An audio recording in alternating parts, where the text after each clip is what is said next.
Hello, everybody. So happy to be here with you. Welcome to Field Team 6 tentpole event, the Registered Democrats Summit. I hope that you were around to hear the inspiring kickoff this morning by one of our heroes, Robert Hubble, and from our founder, Jason Berlin. We heart you, Jason. And our first our presenting sponsor, Civitech, who is going to present at 9:30 over in Venderville. So at Field Team 6, any of you who've been here over the years know that joy and fun are core principles here. We are happy, joyful warriors, and we want to inject fun and humor in everything we do. That's what makes it not just sustainable, but sustaining to all of us who've been here for so many years. And that's what this next session is all about. So, hi, everyone. I'm Kala Maxim, pronounced Kala, college, cauliflower. And I'm the partnerships team lead at Field Team 6. I am also the very happy fiance of the COO of Field Team 6. I'm the luckiest girl in the world. About 18 months ago, I signed up for something I wanted to do for years and years and years. I signed up for an improv class. And I did a Yelp search, I think, and I found Improv for the People. Turns out it was exactly what I needed. Not only was it intellectual stimulation, camaraderie, hilarity, ridiculousness, but it was just what I needed, not only in my personal life, but also in my life as an activist. So to help all of us get more comfortable in our role as democracy-seeking activists, democracy-saving activists, it is my absolute privilege and joy to welcome to the workshop my teacher and the artistic director of Improv for the People, Matthew Moore, who I'm finding right now. One moment. Here we go. But wait, but Paula Poundstone comes first. Oh, right. Sorry. Oh my God. How? Sorry. Yes. Paula Poundstone always comes first. Yes. Now to introduce Matthew is not me, but Paula Poundstone. Hey, it's just me, Paula Poundstone, stand-up comic and world-renowned videographer. I'm so glad you can join us, Field Team 6 fans. It's really nice to have you. Thank you for being here. Okay, so they asked me to do the introduction for this event, and I told them that I'm not a very good choice. First of all, I can't remember anything. And second of all, okay, particularly for an introduction, there are words that are supposed to sort of go up, and I don't always do that. And then the other thing is, I'm so easily distracted, I can't get through anything. Like right now, my cat Theo is biting my fingers, and I can't help but stop and tell you that. Well, that's not good for an introduction. I mean, I'm going to do my best. Welcome to the Registered Democrats Summit 2024. Laugh yourself blue. Improv for activists. Jeez. Okay, a lot of people think comedy is just a bunch of jokes. Well, it's not. It's a survival skill. That's what it is.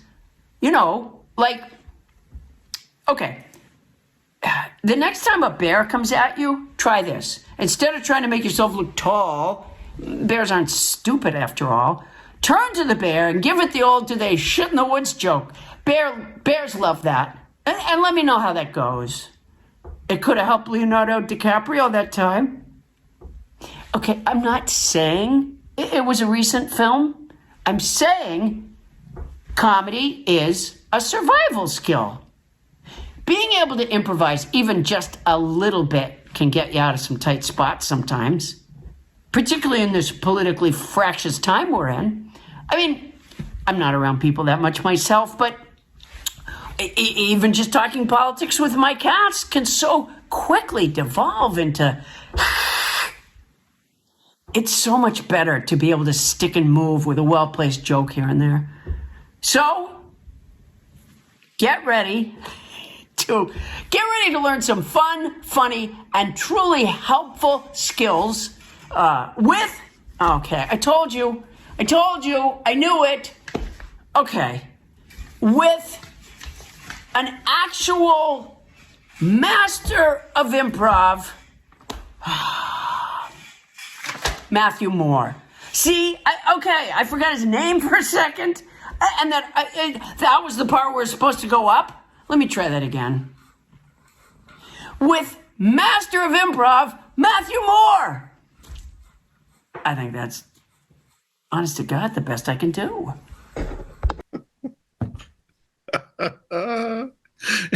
It doesn't just go right to me. I suppose it does right after that. I know I can't hear you, but I can kind of see you. So let's give it up for Paula Poundstone,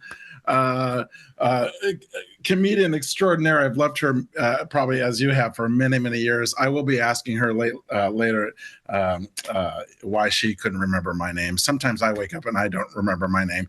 I am Matthew Moore, and I am so excited to be with everyone. We have just about 30 minutes together, so it's quick this morning, okay? I am the artistic director of Improv for the People. Kala is one of my favorite members, but don't tell anybody I said that because I'll get in big trouble. Also, at Improv for the People, we're in Los Angeles, thriving studio, classes, shows, celebrity drop-ins, podcasts, corporate trainings, the whole bit, okay? But one thing we don't do as a policy at IFTP is talk about politics or other topics, as you might imagine. So I can't talk about politics right now, but I can tell you this. I'm very, very happy to be here this morning. I can tell you that. So you can put two and two together. Thank you. So thank you, Kala. Thank you, Dale. Thank you, everyone at Field Team 6. Thank you to all of you.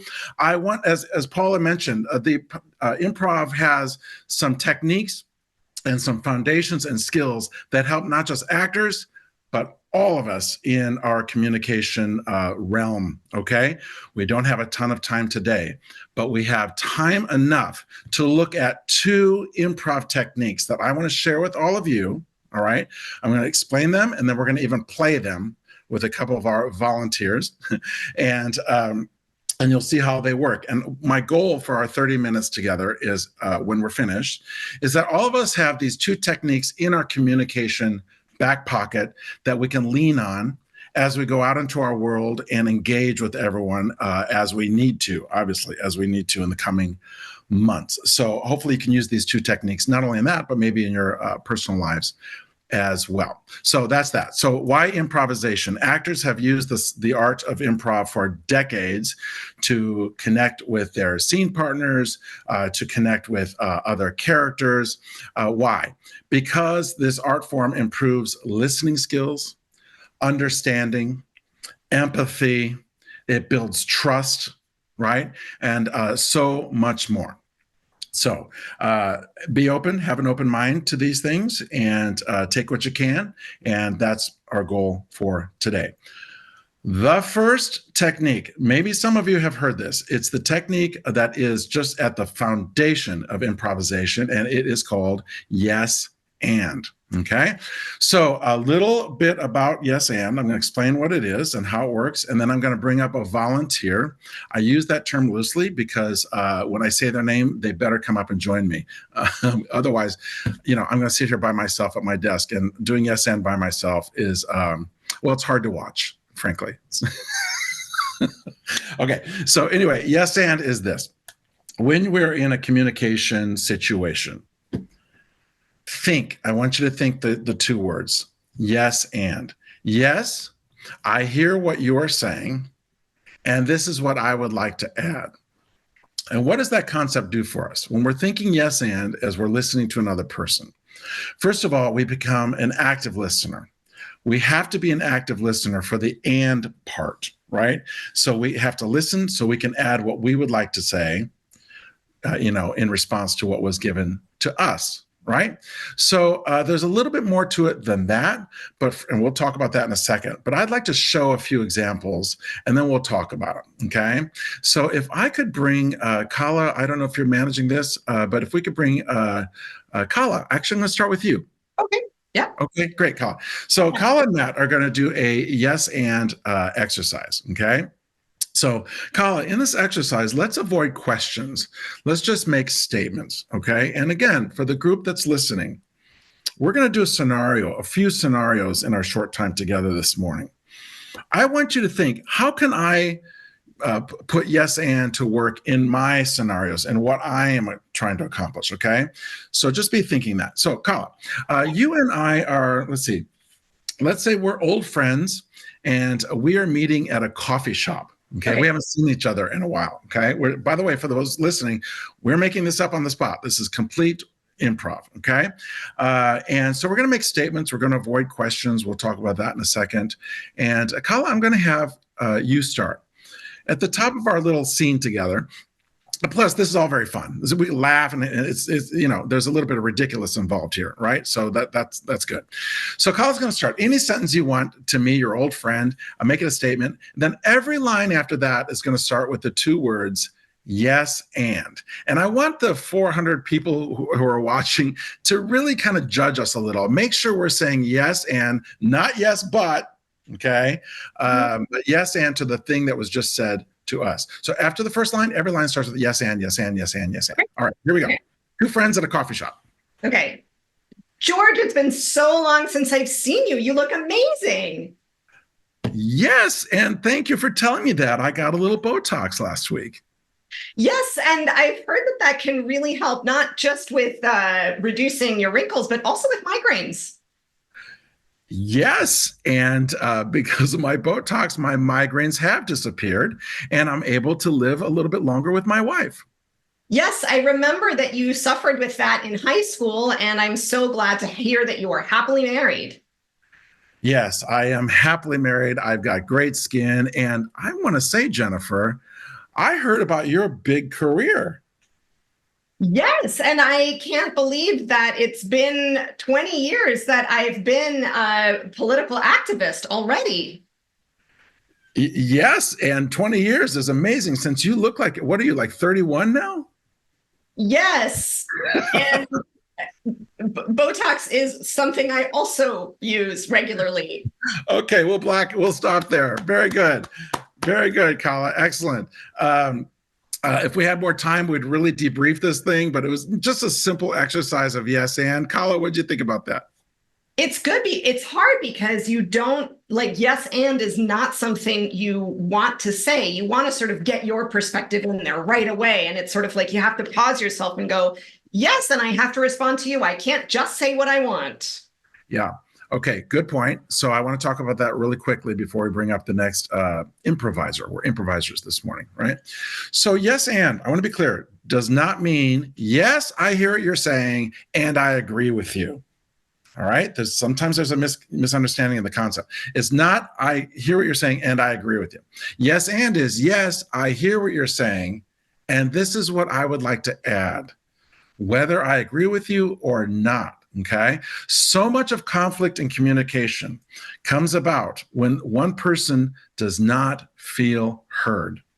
Okay. So when we're engaging in our work moving forward, when you're out and about, when you're engaging with people, when they feel heard, then we can get some work done. Okay. Particularly when there's a little bit of, I don't want to say disagreement or other points of view. It's a yes and is a great starting point. Okay. Good, Kala. I'd like to do another one. Okay. So I'd like to bring up, I'll just watch this one. We can all watch. Let's bring up Sharon and Dan, if they'd be so kind to pop up. Bring them up here. All right. Oh my God. Hi. Hi. Thanks for helping us. Appreciate it. No problem. Good morning, Dan. How are you? I'm good. How are you, Matthew Moore? I'm good, Dan. You're so good for you. See how Dan remembered my name, but Paula Poundstone didn't? I just want to put that out.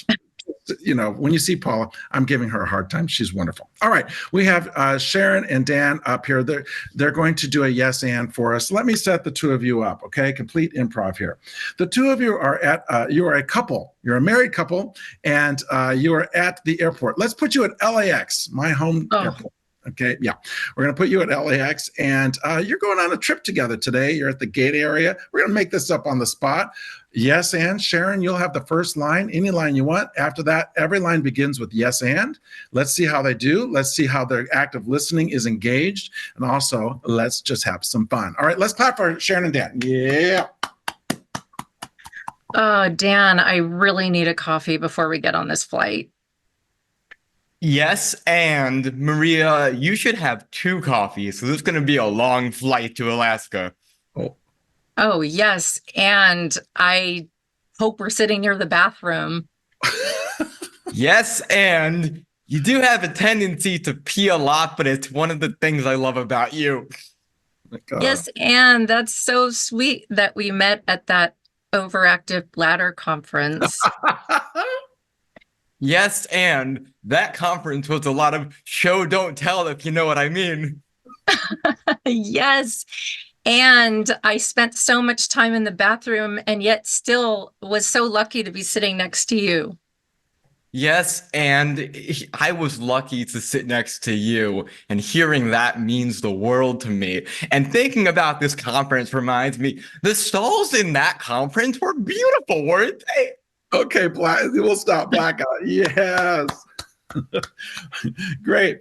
I don't know about all of you guys, but I would like to know when the next overactive bladder conference will be held, because I'd like to make a reservation. It's probably in Vegas. Good job, you guys. Sharon, how's that for you?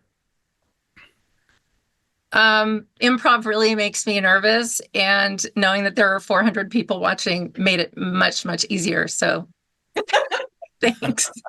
I detect a little.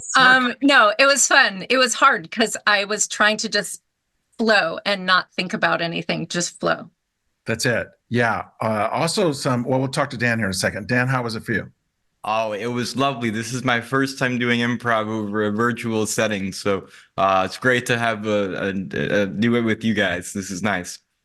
I want to highlight, if I can, just a comment. Someone said so brave. And I think that's really a point that is like comes up in class all the time, but is also like what we're trying to convey here is like you go out there and you put yourself in a zone of discomfort for a few minutes. Thank you for doing that. That's a brave act of loving democracy and a brave act of activism. So just wanted to highlight that. Excellent, Kala. Thank you for that. Could not agree more.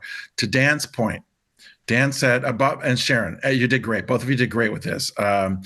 Your listening was very active. You dealt with what was right in front of you, right? You listened to what was right in front of you and you managed that communication moment. Okay. So I know this is fun and silly and you two are having bladder issues on an airplane, but it's a great exercise to show and practice good listening. One thing I would like to point out, Dan made the comment about being on, in a virtual setting here.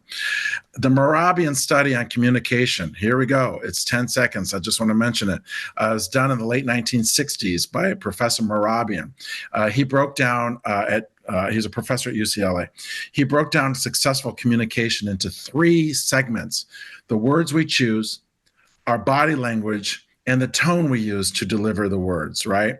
So according to the study, body language, the visual component of communication, is 55% of communication, okay? So when we're in person with someone, like we will be in our work here in the coming months, but be mindful of body language and have an open body language, right? None of this stuff. According to the study, 37% of communication is tone, right? So let's be mindful of our tone. And only 7% are the words that are the words, okay? So I just want to bring that up, Dan, because we're not in person, so we lose a little body language here, but still very, very well done. I want to sneak in one more yes and exercise, and then we're going to move on, okay? So let's bring up Cecily and Jason, if I could. Hello, Matthew Moore. Great to see you. Thank you. Again, Paula Poundstone, but Jason got it. Okay. All right, guys, let's do one more, then we're going to move on. All right. So the two of you, Jason, we're going to have you start. You two are neighbors, and you have an issue with dogs barking. Somewhere in this scene, there's an issue with dog barking. Now, why am I choosing Cecily and Jason's scene to have a little conflict in it? This scene will have a little conflict in it. The dog is barking, it's driving one of them nuts. I want to see how these two manage a communication moment that has a little rub, has a little conflict, okay? Because we may encounter that. And how they can employ the concept of yes and. Let's see how they do, okay? Jason, we'll have you start any line you want, and then after that, Cecily, yes and, yes and, yes and, yes and. It's our last one of these. Here we go. Hey, Juanita, I noticed last night your dogs had this really amazing, impressive barking session from 3:02 to 4:47 a.m. Yes, and I'm quite proud of their 24/7 energy. And yes, I'm proud of that.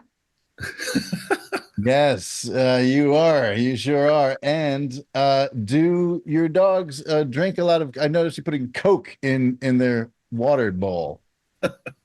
Yes, and although I disapprove of drugging animals in general, I do find that the Coke helps them keep that energy going, especially during the wee hours. Yes, it does. And I meant Coke, the beverage, but it seems like you might be implying something else here. Yes, and they like Coke too. Okay, we'll stop there. We'll stop there. Good, you guys. Good work. Jason, how was that? Any thoughts? It's great. Yes, and is kind of my religion in life. It's just so opening. It makes sure you're hearing and building on what the other person is putting down. Just it's yeah. And in any kind of, whether you're out canvassing or on the phone or even in a text conversation, making sure the other person knows that you've heard what they say is huge. Yeah. Just communication. Yeah, I love it. Yeah, good, Jason. Thank you for that. I agree with you 100%. Cecily, well done. How was that for you? I loved it. I think that it is if you can just have that little thing that in the back of your mind that reminds you to stop, take a breath, and validate what someone has said, that opens up. From what we've heard and what you said, it opens them up to listening to you. So I'm excited about trying to use that. Good, Cecily. Thank you for that. What it does is it also builds trust between the two communicators. I feel heard. Oh, this person's with me, whether we agree or not. When we agree, it's easy. When we don't agree, there's a little trust that's built up, which is helpful. Okay, very well done. Thank you so much. We're going to move on now to the second exercise for the morning, and that is the concept of what that means is. By the way, last thing I'll say about yes and before I forget. I'm not suggesting, no one is suggesting that we walk around the world saying yes and, yes and, yes and, because that's weird. That would be weird. Okay. But if we have it in the back of our minds, that's not a bad thing. All right. So let's move on. We have a new exercise called What That Means Is. Okay. So I have about 4 minutes with everyone. So we're going to power through this. What that means is like yes and ramped up on steroids a little bit. So we're going to take what was just said to us and we're going to say what that means is, and then we're going to say what was just said to us, what it means. Let's bring up, I'm going to ask, let's see, I'm going to have a volunteer. Let's bring up Sharon. Can I have Sharon join me again? I'd like to have Sharon pop up. Hi, Sharon. I'm back. You're back. Do you mind? Oh, no, I don't mind. Okay, Yes, great. and I don't mind. Oh, Sharon, that's music to my ears. Okay, you warm my heart. Okay. Sharon, you and I are a teacher and a student. You can be the We teacher. actually are. There we go. But this time we're going to flip. You're going to be the teacher. I'll be your student. Shit. Okay. Yeah. Did you say, oh, shit? I did. That's what you get when you ask me to do this. Yeah. Great. You get, oh shit sometimes. Perfect. I'm going to have you start. You can say anything you want to me. I'm your student. Let's try to avoid questions. Let's make statements in this thing. And then I'm going to say the words, what that means is. And then I'm going to try to really say what you just said, what that means is. And then you're going to reply to me with the words, what that means is. And you're going to fill in the blank. Okay. We're going to see how, I want everybody to watch this, see how we should be very engaged. Let's see how we do. Okay, Sharon, go ahead. Okay, really bend your knees and squat really, really low. What that means is, teach, you are wanting me to stretch real hard. What that means is I want you to stretch your mind and your body. What that means is you've seen deficiencies in my capabilities physically and mentally. What that means is you are drawing a conclusion that I find you deficient and I really don't. What that means is I am overthinking and not really paying attention to your motivations. What that means is I only want your body and your mind to grow stronger and more flexible. Okay, we're going to stop it there. Sharon, fun, lighthearted exercise, but there's a lot of good things going on in here. Okay, I wish we could do more of these. We don't have time to do more of them, but we do have 1 minute to talk about it. And Kala, please jump in if you'd like, or any of you. Sharon, what did you think about that? That one was challenging. That one was hard. It was hard, to be honest with you. It's hard not to be thinking about what you're going to say next. Yeah. But you can't, because you have to listen to what the other person says, or you can't do your next part. I mean, I couldn't have said it better. That's phenomenal. It really reins us in. Thank you, Sharon. That's excellent. Kala, what'd you think? Well, I thought you brought up a really good point, Sharon, which is like what you said is not what I thought. Mm-hmm. Not what all of us were like, that's exactly right. And that happens all the time. And yeah. So I think that's definitely something that this exercise helps you see is how easy it is to misinterpret somebody when you just start blabbing. And there's nothing wrong with asking for clarification or saying, I'm sorry, I think I misunderstood, or I didn't present that clearly. Put it on yourself. I don't think I was clear about that, right? Kind of thing. That was very, very well done. Everyone, we have yes and. What that means is a couple tools, improv tools to help us with our communication skills. Let's do a what that means is. This is very good because we only did one. So Dale and Jason, you two are best friends. This is your setup. We want to see you do some good active listening. Okay. Always have fun, and it's lighthearted fun, but we are looking for some good active listening and building on what the person just said in front of you. All right. So Dale, you're in Hawaii, you're best friends, you're on vacation. Okay. Yes. And I like it so far. You like it so far, Dale? Yeah. Where would you go in Hawaii? Hawaii. Kauai. Yeah, I agree. It's a beautiful island. Okay. I only picked blue states, by the way, for vacations. I don't know if that's true or not. Probably is. Dale, let's have you start. Anything you want. Your buddy, Jason, here's on vacation with you. You're in Kauai, and something's going on between the. Actually, I'm going to ask Dan, is Dan still with us? Cal, I don't mean to put you on the spot. Rosenfield, you still here? No, he's not. Okay, Kala, can you tell me what's going on between these two best friends? There's a little issue between the two of them. What is it? One of them is not too happy about the resort that was picked. Excellent. Okay. Again, we want to see a communication scenario where there's a little conflict. All right. Dale, you're going to start. Any sentence, any statement you want. Jason, what that means is there's an issue with the resort where you're staying. Here we go. I really thought when you booked the Juanita Resort that there were going to be hammocks. What that means is you don't consider these concrete structures with gravel on them to be hammocks. What you mean is you thought they were hammocks because they were gravel covered concrete? What that means is I have an easy time relaxing when I'm on vacation. What you mean is that you don't care where we go and how much we pay for a resort, even if it promises hammocks in the brochures that you showed me. What that means is I don't expect the world to be like White Lotus all the time. What you mean is I should have watched White Lotus. Okay, we'll stop there. Okay. Great, guys. Very good. Good listening, good adding on.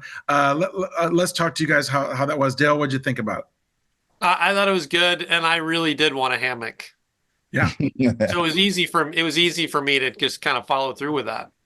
Now, are you suggesting that you had an agenda and you had a goal that you wanted to reach? Yeah, I mean, in general, my life is the goal is a hammock. Yeah. Good for you. Set those goals high. Yeah, no, great active listening. What about you, Jason? Any thoughts from you? It's interesting when you have to, it's like concentric circles each time because you have to take everything that's come before and say what all that means is and put it in a different context. And it's challenging to build on what's come before without, since you're contextualizing the whole thing, it seems like you add some conflict or some new thing each time. I don't know. Did you feel like you were dealing with the issue that was presented right in front of you each time? I was, but I wasn't sure if I was, if I'm there's some inherently combative part of me that's making it like adding conflict, or if that's inherent in the game. Yeah. Well, I think it was inherent because it was part of the setup. You went into it. I set you up to have conflict, and I just want to see if your listening was active and making sure the other person felt heard. I don't want to speak for the two of you, but I feel like you guys did feel like you were heard. Okay, that's really just the point of this morning. Just that simple concept, right? Well done. Okay, we have time for Paula. Anything from you? I should touch base with you. No, I think that was great. Okay. Yeah. By the way, nobody has to worry. I do have a hammock. I know I see people in the chat worried about sending me a hammock. I have a hammock. It's good. Is it outside in your backyard or something? Yeah. I have a lovely yard with a hammock. Well, I also have a hammock. When I laid in it for the first time in years, it pulled down the tree that it was attached to. So I was laying on the ground. It went from hammock to rug. Yeah. One comment. I think someone in the chat just said in very large caps, please talk about politics, talk about real life. And I think the reason we're not talking about real life is exactly that. We want to be able to think on our feet. We don't want to be locked into a situation we might already have a feeling about in the exercise. It's about exercising those muscles to try to feel comfortable with someone. And Matt, please correct me if I'm wrong, but this is something we're hoping that you'll use, yes, in politics, but starting with it in life to take into politics. But please kind of correct me if I'm wrong there. No, that's first of all, it's a great comment, and I appreciate whoever said the comment. That's understood, and I totally get it. My hope this morning is to provide two communication techniques through improv, yes and what that means is that are transferable. These two concepts are transferable to any communication scenario. I very much appreciate the comment, and I get it because that's why we're all here. I get it. But my hope is that I know that these concepts are transferable. Okay. So that being said, we have time for one more. And let's bring up, let's see. I'll do one with Cecily. Is Cecily still with us today? I think so. Yeah. Let me bring it. Yes, I am. Cecily. There she is. Great. Cecily, we are going to do a very relationship-driven scene, okay? Meaning that the two of us are on our third date. We're going on our third date, okay? And we're going to start with you. This is our final one today, and why not end on a big romantic date? And we'll see how I added romantic. I don't know if that's in the cards for you, Cecily, but my fingers are crossed. Anyway, we're going to have you start, Cecily, with any statement you want, and then after that, we'll both say what that means is. Okay, go ahead. Let's do this. Kala, where are we meeting on our date? An Italian restaurant. Great. Okay, go ahead, Cecily. This has been such a lovely meal. I really enjoyed the cannoli. Everything was so good. You really chose a great restaurant. What that means is you appreciated me looking out for you and finding a restaurant that I thought both of us would enjoy. What that means is I think I chose the right person to have a date with. And I'm really thrilled that we're spending this time together. What that means is that you might say yes to a date next Friday night. I have tickets to the opera. What that means is I think I might suddenly develop an interest in opera that I didn't know I had. What that means is maybe I should rethink. Maybe I should ask you first what you would like to do before I jump the gun and buy these tickets. What that means is I think I found the right person to have a date with who's interested in knowing what I like, which, by the way, is heavy metal. What that means is I got you all wrong this whole time, so I'm going to get the check and kind of scoot out of here. Bye. Yes, good. Great. Very good, Cecily. How was that for you? Oh, it was great. I love that idea of trying to figure out how it's kind of a process of figuring out like, what was that person telling me? And then in a way, what does it mean to me that I can give them a message back? And so it's both hearing them, but also giving your interpretation and that they can hear what you think in their terms, maybe.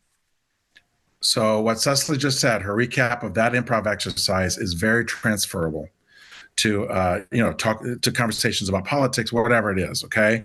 Also, there's value in knowing when the communication moment is over.